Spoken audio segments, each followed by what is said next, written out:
Mike, you mentioned the importance of continued outfield offense production with us over the weekend. Today you get home runs from all three of your outfielders. I know the offense is not primarily based on hitting home runs, but surely it must have been nice to see all three of them been able to connect today. Yeah, let's don't kid ourselves. We take them. I mean, we're not anti-homer. We just want to be,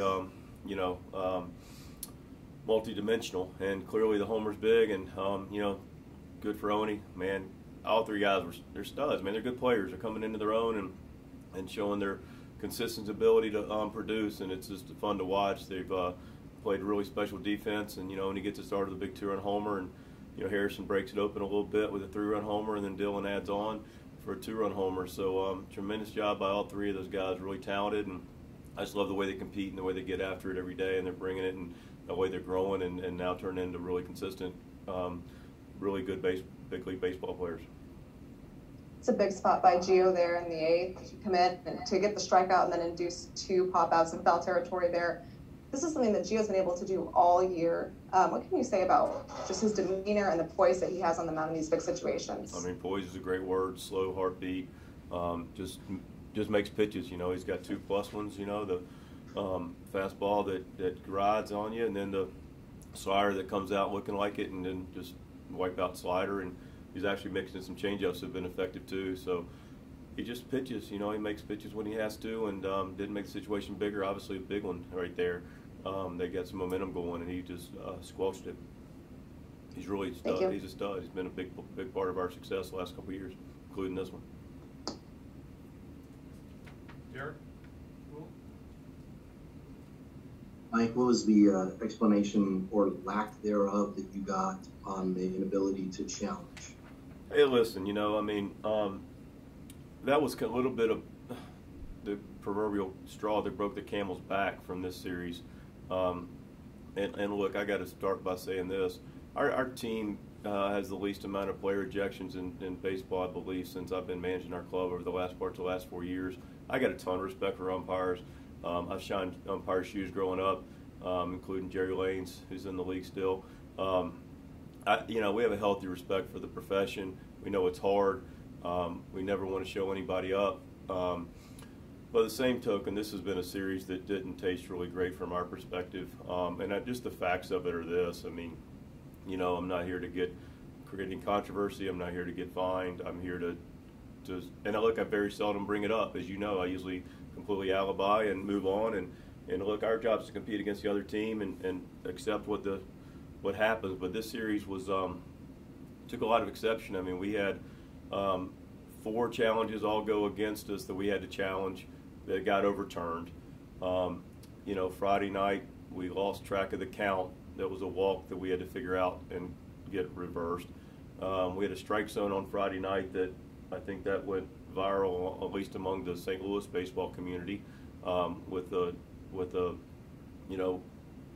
over almost a 1.5 favor against us. Didn't say anything about any of those. Didn't say anything about the plate on Friday night. We got banged for 2 trips that really, Kiz goes out, isn't even back. Paulie comes in, doesn't even reach the dirt of the mound, says something to the pitcher. Kiz isn't even down yet. We get banged for 2 trips. Don't say anything about it.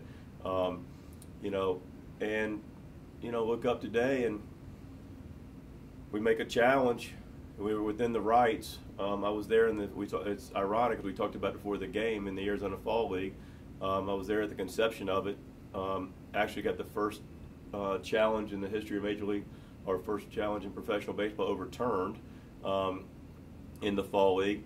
So I know the rules. I got an internal clock. And I'm going to fight for our guys at a certain point, and still didn't say anything, but just gave them the right immediately. Hey, we got time. I want to keep the game going too. I look back, checking with Ollie. We're waiting to get the answer, and it got waved off, which it has never happened since I've been doing replay. And I took exception with it, said my piece about some other things. And at some point, you got to stand up for your guys, and I don't want this to be a recurring theme.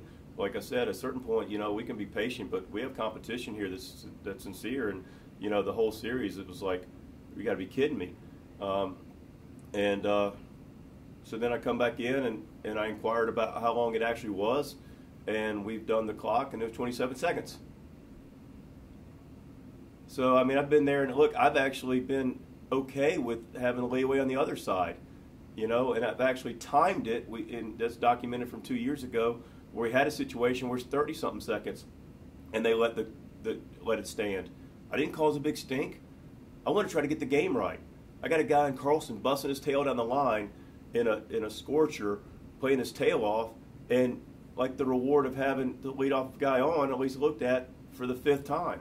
And so once I realized that, I went out and just said, very matter-of-factly, in between innings, just to let you know, it was 27 seconds. And didn't appreciate that. And I just said, well, he said, what are you trying to tell me? I'm trying to tell you there's accountability to it at some point.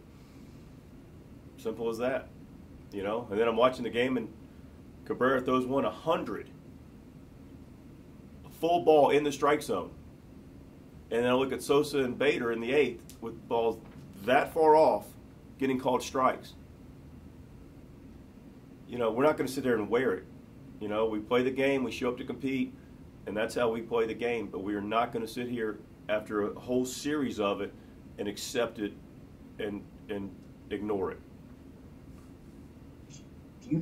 In those cases, do you think you're a valve for attention relief? Yeah, I mean, listen, that's what I'm saying. I mean, that's my point to start with. We don't have a lot of player ejections.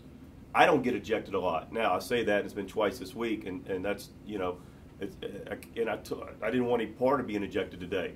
I didn't want any part of being, that's why I was so patient on Friday. I was so patient, over the course of the series. But at some point, if our players are starting to get completely frustrated, and I tell them, look, keep playing the game. Yeah, I got to beat the mouthpiece because they can play, and I need them in the game. So that's why, and of course, I'm gone, and Cabby gets ejected, and that's not how this needs to work. But I completely understand, and he wasn't even that egregious really either. But get it right, not perfect, but just it was a frustrating series, and fought our tails off. And the most encouraging thing is we showed up and fought our tails off today and shook hands afterwards. 2 baseball questions, and I apologize to the viewers at home that might be tired of my voice. The 7-run inning there, it just seemed that captured a lot of what you've been telling us about the offense, the way it started, and then the power to finish. Yeah, we had a little bit of everything in that inning. You had the 3-run homer by Bader, but you had a lot of good at-bats prior to that. Guys getting on, and then same thing with Dylan. Guys good at bat, and it's a 2-run homer. So that's exactly how we're looking to compete, and that's what we're doing. We're competing our tails off to get back and take over this division at some point. And then Oviedo coming 2 outs shy of something he's been chasing, but the job Helsley did to hold that inning and get you closer to a win. Yeah, no, that's what it's all about. We want Ovie to get his wins. We'll get him at some point. He'll get a lot of them, I'm sure, and confident of that. But, he was given opportunity to do it, and at that point we got to make a decision, and it was the right one to go grab Helsley for Aquino and Farmer. And to his credit, he came in and, took care of Aquino and then got Farmer to pop up. Did a great job. Zach?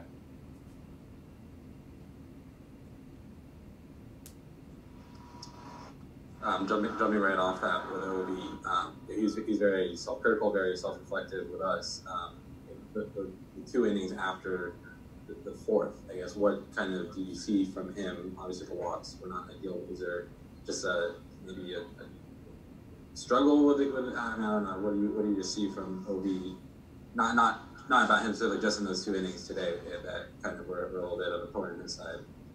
I see a mixed bag. I see a guy that's in attack mode. I see a guy that's in control. I see a guy that's got multiple quality pitches, and then you see a guy that it gets away from a little bit, and it's just about trying to harness it back. I mean, it's gonna, it's part of the competition. They got a nice club. They got a nice offensive club, and they put some swings on him, and but they're in the 5th. He kind of got maybe the leadoff hit to Winker, but the walk to Stevenson, and then the walk after that. I mean, just wasn't what needed to happen. So just about making consistent quality pitches, as many as you can, and he's capable of doing it, just doing it consistently. That's the key. Yeah. Yep. Benjamin? With your outfield defense this past week, and then you look forward to these final 62 games, just in your own words, can you describe how important, how dynamic, how game-changing their clubs can be? Oh, they've already done it. I mean, listen, you think about some of the plays to end games and plays to start games. I mean, O'Neill made a play over in Los Angeles to end the game. Carlson made a play over in San Francisco to end the game. Harrison robbed Contreras to almost start the game, robbed him of a two-run homer. Dylan sliding catch over in the LA series, Dylan a couple sliding catches in the San Francisco series. I mean, O'Neill's been sliding and diving and catching baseballs. Harrison, same thing. Carlson makes a big-time throw to keep the game tied on Friday night. So, these guys are talented kids, man. They're good players. They can, as Gary LaRocque would say, and this is the key to it, how many different ways can we beat the other team? And those three guys can beat them in virtually every category. And that's what winning players do. And just because they have tools, they now have their tools are playable on every facet of the game, and it's fun to watch. They're good players. Thanks. Yes, sir. Thank you. Any last ones here for the skipper? Okay, well, Thanks. let's go. We'll see you Tuesday.